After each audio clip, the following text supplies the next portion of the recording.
په کابل کې ګڼ شمېر قومي مشرانو او مخورو په افغانستان د امریکا د تیر یرغل په تړاو یوه اعتراضیه غونډه ترسره کړه چې امریکا په ناچیزه بهانه چې اسامه بن لادن په افغانستان کې دی راغله او دلته یې ګڼ شمېر جنایتونه ترسره کړي چې په جوماتونو، کورونو، جنازو او شفخانو یې بمباریانې وکړي او دا نه بخښل کېدونکی بشري جنایت دی.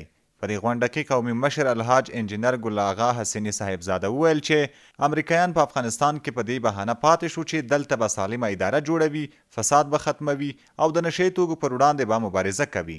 خو په داسې حال کې په بې مسؤلیته توګه ووتل چې په ښکاره توګه معلومېدل چې دلته بغیر له جنایت او افغان وژنې بل هیڅ ونه کړل. په 2001 کال کې د امریکایانو راتګ په یرغل په افغانستان باندې مطلب څه شو؟ دا پوښتنه باید زموږ جواب کې اغوي. د القاعده مشر وژني او دلته د مظلوم افغانان ایستار کړي دي، په کورونو بمباري کې، په جنازې بمباري کې، په جوماتونو بمباري کې، په شفخانو بمباري کې. همداراز په دې غونډه کې عبدالهادي وزیر وویل چې زما غوښتنه د نړیوالې ټولنې د عدلي او قضایي محکمې څخه دا ده چې امریکا دلته د څه لپاره راغلې وه. آیا د دې لپاره چې دلته یوازې بې ګناه افغانان وژني، په ودونو او عامه ځایونو بمباریانې وکړي او هغه د بن لادن بهانه چې دوی پرې راغلي وو هغه هم معلومه شوه چې په پاکستان کې وو، نو زموږ ګناه آیا دا وه چې مسلمانان وو او په بې رحمه توګه یې ووژلو؟ د نړیوالې ټولنې د عدلي او قضایي محکمې محترم مقام ته څه ده؟ آیا دا د موږ ظلم څه شي ده؟ دا د موږ جرم دا و چې موږ مسلمانان یو؟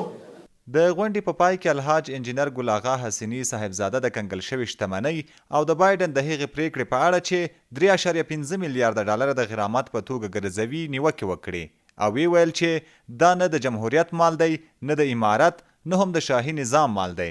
دا یوازې د افغان ملت مال دی چې له دوی سره د امانت په توګه کېښودل شوی او نه باید داسې خیانت وکړي چې په خپل سر یې وویشي.